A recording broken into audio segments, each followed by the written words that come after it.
உங்களுக்கு எல்லாமே ஈஸியா இருக்கா? அப்போ நீங்க வளரலன்னு அர்த்தம். ஒரு செடி வளரணும்னா, அது மண்ணுல பிளந்து வெளிய வந்தே ஆகணும். கம்ஃபோர்ட் ஜோன் பார்க்கறதுக்கு அழகா தான் இருக்கும். ஆனா, அங்க எதுவுமே வளராது. பயத்த தாண்டி வெளிய வாங்க. எங்க கஷ்டம் இருக்கோ, அங்க தான் உங்களுக்கு வளர்ச்சியும் நிச்சயமா இருக்கும். பாதுகாப்பான இடத்துல இருக்கிறவங்க எப்பவுமே சாதாரணமாவே அப்படியே இருப்பாங்க. ஆனா, சவால எதிர்த்து நிக்கிறவங்க தான் சரித்திரம் படைப்பாங்க. உங்க எல்லைகள உடைங்க. உங்க கம்ஃபர்ட் ஜோன உடைங்க. நீங்க வெளிய வாங்க. நீங்க ஒரு ராஜாவா நிக்கணும். ஸோ, இதுக்கு நீங்க என்ன முயற்சி எடுக்கிறீங்க? அதுக்கு உங்கனால என்னென்னலாமே பண்ண முடியும்னு பாருங்க.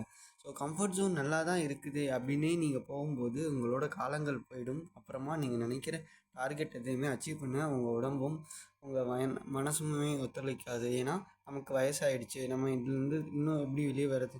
நீங்க யோசிச்சுட்டே தான் இருப்பீங்க. இதுக்கு நீங்க இன்னைக்கே கொஞ்சோண்டு வேலை செஞ்சாலும் செய்யுங்க. உங்களோட கம்ஃபர்ட் ஜோன்லேருந்து வெளிய வந்து செய்யுங்க.